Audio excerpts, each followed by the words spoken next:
Good evening, you're on the air. Hi, Bill. This is Michelle from Oklahoma. Hi, Michelle. How are you? Hi, I wanted to talk to you about adventures with the news media. Oh, good. Give it to us. Sock it to me. Okay. Well, I had a call this morning from one of the local newscasters from our ABC affiliate in Oklahoma City, and she wanted to talk to me about the definitions of militias. And her main problem was that more and more groups are appearing on their little limited horizon, calling themselves militias. And we put out a press release the other day saying that the Freemen were not, and she wanted to know how you could tell the difference. Well, the Freemen have never claimed, number one, to be a militia. And if they hadn't separated themselves and denied the authority of the state, then if the militia had been called up by the governor, they would certainly have to muster as members if they're in the age group under the law. Right. Well, I told her that, I think it was David Trockman, one of the Trockman sons, had been on CNN, and he'd been on the local shortwave Patriot radio program saying that the Freemen were not the militia. The Freemen had said they didn't want any part of the militia, and they don't want any of the militia messing with them. That's true. And I also reiterated to her that the Freemen, having set up their own little country, were in a state of insurrection against the United States of America, and that set them outside of the set of constitutional laws and state laws under which we live. And so they can't claim constitutional rights. They're outside of those, and they can't be a militia under those conditions. Yes, in fact, one of their tenets, one of the reasons they call themselves freemen is that they believe that when the Constitution was executed, it created a corporate state in conjunction with the states and took away the sovereign rights of the individuals and of the states. And so they claim that they're outside of all of that. They don't even recognize the Constitution for the United States as being any kind of authority over them. Well, we can't live like that. Well, we can't. Maybe they can. I admire anyone who professes a belief and takes a stand based upon those beliefs, as long as they're not hurting anyone else. But you have to understand that when you do that, you also have to take the consequences and the responsibility that goes along with it. And anyone who does that, I said it, a couple of years ago, when the Freemen were doing some things up there, and then later, when they got arrested for going into the courthouse with a weapon or whatever it was. I forget don't take me verbatim here, because they got arrested in a courthouse, and I'm not sure now exactly what happened, although we covered it pretty extensively back then. I said then, that sooner or later, when you put yourself in that position, in direct opposition to the powers that exist, sooner or later, they have to come after you, and they will. Well, I did express to this gal the fact that it would be extremely difficult for us to live in a country with a multiplicity of judicial systems, which was an issue that you touched on last night. Yes. And, of course, she agreed with that and everything. And what's causing me some problems are the alleged attitudes of the neighbors of the ranch or farm that's adjoining the Freeman property, where they're saying, well, if the feds won't bring them out, we're going in, and we'll try to do it peaceably, and if they won't come out, we'll take them out. Of course, we don't want that. Then there was that news flash on the subscriber list about the Michigan militia going in support.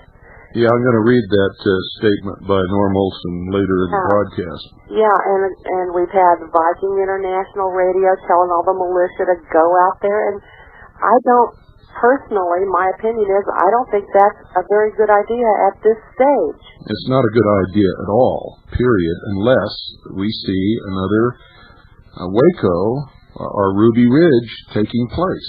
Then we're forced to. It's our duty. Right. Well, we haven't seen that developing yet. No, they're doing everything with restraint. They have lawful warrants.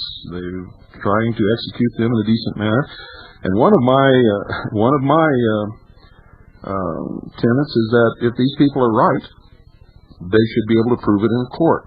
Correct. And if the United States federal court does not have, or circuit court does not have jurisdiction over them, if they challenge that jurisdiction in a lawful manner, they should be able to win.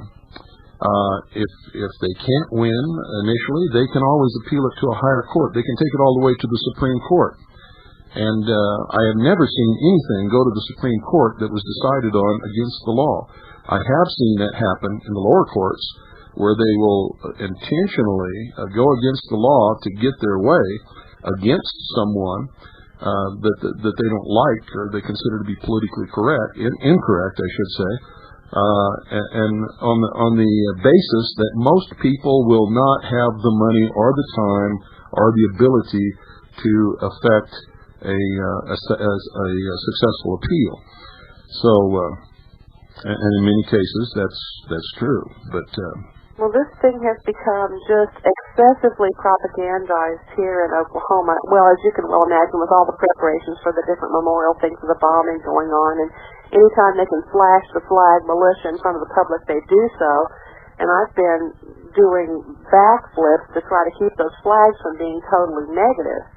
And I just got to thinking, what I was telling this gal on the phone this morning is, okay, let's say you've got a group and they want to call themselves a militia, and you go and you interview their public information officer, assuming they even have one, right?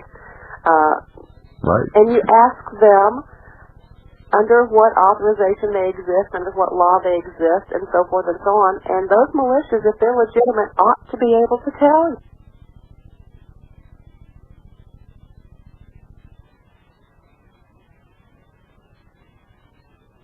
In essence, are just taking the law into their own hands and acting like vigilantes. These guys don't have a clue what's going on, and if they're operating outside of the law, we've got a problem. If they're inside the law, then no matter what comes against them, if they stick it out, they'll be able to stand up for themselves in court and present their case logically, rationally, legally, and survive that experience. It doesn't all have to be everything is a force of arms. That's correct. And it's just getting really a little bit ridiculous out here. It's making my job very, very difficult for some of these groups calling themselves militias who don't know what their legal standing is in the law. She kept telling me about the free men calling themselves a militia. I said, they're not calling themselves a militia. They have never called themselves militia. Well, I know, but she said, but they have. I said, no, haven't you just heard that through the mainstream press? Wasn't that an AP release? Well, no, they said they're a militia. I said, look, if you want to do this right, what you do is you go and you pull the statute from the state of Montana that defines the militia. All the states have the definition, usually in 25 words or less, and you say, okay, well, here's what the state says is the definition of militia. These people say they are one, but I guess they're not. And then you just say that publicly on the news. Yeah. That was too much work for her. Oh, well, really, what I would have done is I would have said, well, since you know that they have said that they are the militia, maybe you can produce that quote on tape or in writing where they specifically are quoted verbatim as saying that they are the militia. And I'll bet you in 100 years you won't find that because it's never happened. And that usually puts the binders on it because they're saying things that they know are not true, because that's what they're supposed to do, is promote a political agenda. Yes, one of the biggest subject matters that I've been trying to push around here through the media is that we are not advocating the violent overthrow of any government. No, that is not the purpose of the militia. The purpose of the militia is to uphold the government, the supreme law of the land, enforce the laws of the Union, suppress insurrection, repel invasion, and it's the people's last line of defense against a government who would overthrow the supreme law of the land and become oppressive or dictatorial. Right. When Jerry Bonin of KPOK radio was interviewing me yesterday, and he said, well, Major Moore, then I guess you would have to say that you are not an anti-government group. And when I told him that I was not an anti-government group favoring the overthrow, especially the violent overthrow of our government, he just about lost it and had a little bit of trouble recovering thereafter. because they really do expect everybody to, say down with the leftist pigs and this sort of thing. And they may be leftist pigs, but we have a system under which we operate at this time, and I personally am not ready yet to deal with anarchy. I think that there are a lot of stages and steps we can take in between now and that, should it ever occur. Anarchy is not my first choice, ever. Anarchy is just as bad as total, complete despotism. Yes. Yes, it is. It's the opposite extreme. It's where if I like your hair and I want it, I can just chop your head off and take your hair, and nobody cares, because that's what anarchy is you do what you want to do when you can, and if nobody's strong enough to prevent it, you prevail. Right. Well, I think if people would stop and think a minute before they open their mouths to the press. That's the second time tonight somebody has dared to assume that the sheeple can think, and it really is making me angry. I'm sorry, Bill, I don't want to make you angry. I'm just an eternal optimist, yes. A merry heart doeth good like a medicine. And I don't want to expect the worst, but really, the minute that somebody brings up a legitimate argument like, the IRS is not legit, or the Federal Reserve is not federal, all these things that we know to be true and have seen proven in the documents, automatically you're classified as an anti-government group, and the media equate that with violent overthrow. And we've got to make this clear. And the militias that are out there that are legit have got to establish some kind of a public information system where we answer these baloney claims that the medias make, these blatant generalizations that they make about us, and just answer them. Well, we do that. Our organization does that. Well, I know. And there are a few other organizations who are beginning to do that. And I'm going to read one of those press releases tonight, too. Hold on, Michelle. I'll be right back. Okay. This was the CBS News on March the 26th, ladies and gentlemen. They led off the nightly TV news about an item about the Freemen in Montana. The report mentioned that the Freemen are threatening the feds, and so on and so forth. We've all heard the rhetoric. But one interesting thing the report mentioned is that the Freemen are said to have threatened to blow up a commercial aircraft. The interview recently of Stuart Webb with Brother Stare on shortwave mentioned that the powers that be are threatening to blow up an aircraft between April the 17th and 19th, and they will blame the militia and patriots. Well, we know that Stuart Webb is a disinformation agent. He was caught in the act a couple of times and totally discredited, and we know that he's a fake. But doesn't it seem odd that he and CBS News mentioned exactly the same thing? Perhaps we're gonna hear some more about that, but I wanted you to know about that before we go on. Michelle, are you still there? I am. Okay, well, you find that interesting? I do indeed. I've always found the disinformation of Stuart Webb somewhat entertaining, let's just put it that way. Yeah, him and his friend Trenton Parker. Well, they seem to certainly be tuned in, plugged in to another information source, and, well, I can't make any speculations about it, but I don't trust the guy. I don't trust him as far as I could throw him, and I'm not very strong. Well, I don't mean to tie up your phone line when there are other callers who are going to call in, but I did want to say that in Oklahoma right now we're dealing with a situation that is reaching the point of hysteria with the media and the militias, because all of a sudden they've been confronted with, here's the definition of militia, here's what the duties of militia are, and here's how they legally and lawfully exist and what they do. And at the same time, they're being confronted with a lot of little splinter groups or wannabes or people who are genuinely concerned but haven't yet really organized properly, calling themselves militia, making statements or being interviewed, and they don't know how to deal with the press, and they don't really know what to say, and they haven't done their homework. And some of the people from the press I've talked to are genuinely concerned about this confusion, and they want to see it resolved. Others don't really care. The ones that want to see it resolved, all I can do is refer them back to the law, and they're not really going to deal with that. So I would just encourage the people that are forming militias and trying to get established right to look into their state constitutions and their state statutes so that you have a 25-word or less explanation for who you are and what you do that doesn't touch upon your grievances. Your grievances are separate from the definition of why and how you exist. Well, that's what a lot of these people don't understand, Michelle, is the militia has absolutely nothing to do with their grievances or their religion or anything else that they do. When they meet as a militia, it is as a military organization formed under the laws of the state and of the United States for a specific purpose. And it has nothing to do with a religious purpose. It has nothing to do with the Federal Reserve isn't federal, or the IRS isn't operating within the law, or any of that stuff. You cannot even bring that into the militia. It has nothing to do with the militia. Right. And one of the big things floating here right now is over in Harper County, there has been a group of people about a year ago formed, called themselves the Free Men, have set up 2 or 3 different totally segregated, meaning separate from our system, Supreme Courts of their own. Not even part of the common law courts. I know. These people are crazy. They're wackos. Well, yeah, they are.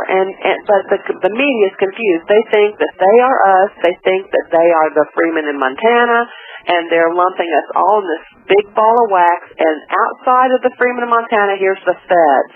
And so all of us are now becoming the enemy. You know how to put them on the spot? What do you recommend, Bill? Oh, it's very easy. You say, well, you're the press, aren't you? Mm-hmm. They say, yes. Pull out a copy of the Spotlight and say, well, this is the press, isn't it? They say, yes. I said, well, you're the same people. Watch them turn apoplectic and fall right out of their chair. Oh, God. Because that's what you have to do. You have to put it in perspective. Well, I think we gave a few people apoplexy over the past 24 hours around here. I'm sure you did. It's going to be all right, but people have got to understand their foundation in the law, separate it out from their beefs, and then when they have their beefs, get whoever your best public speaker is in your group to clearly outline those things so they can be presented coherently, logically, and then documented to the press if the press should ask. Yes, and it's also important that they know the history of the militia, and that they have a foundation in the statements about the militia and the intent of the founding fathers when they put the Second Article Amendment in the Bill of Rights, and when they made specific allowance for the militia to exist in this country. Well, yes, and an issue too that often comes up here with our media are the different groups that call themselves militias that are really just church groups or people who are grouped around one particular political perspective or one particular politics. Politics does not belong in the militia. Race does not belong in the militia. Well, that's what I told them. I said, you just can't have your little vigilante groups going around saying, you got to believe what I believe or you're the enemy. Well, in my estimation, that makes them the enemy when they do that. Because if I don't look like them, or if I don't go to the same church they go to, if they ever came to power, they're going to tie me to a stake and pile faggots around my feet and set them on fire.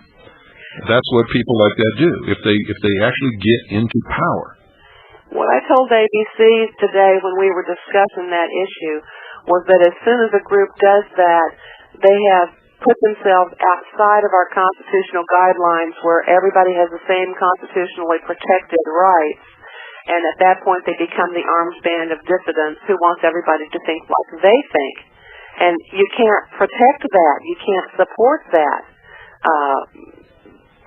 Because for me to say that, well, I'm a female and you're a male, therefore you're the enemy, if we were going to draw the line there, or somebody has blonde hair and I have brunette hair and we draw the line there. You can't do that. It's got to be based on some overall scheme of things, the scheme being the constitutional guidelines under which we live. When we step outside of that, then I assume that we would be in a state of insurrection. You're absolutely correct. And the militia cannot be an insurrection. The militia cannot... It's supposed to repel. That's right. The militia cannot be the invader, cannot be the insurrectionist. The militia cannot break the laws of the Union because the purpose of the militia is to protect and enforce and take care of those things. Well, if people need to just sit down a minute and take a deep breath and think through what they're doing. You did it again. Oh, well, I'm going to give them credit, Bill. I'm going to say that they can think, and I'm going to believe with all my heart that they can be logical for maybe 2 seconds, long enough to just say, okay, this is what we stand for. These are our guidelines. This is our legal standing. Here are our grievances. Keep them all separate. Keep them all categorized. Come up with short, little, clear, concise statements, and move out from there. That's right. Otherwise, it's all just a big jumbled mess, and we're in trouble. That's correct. Militia meetings have to be meetings for the purpose of the military training and preparation of the militia to do its constitutional duty.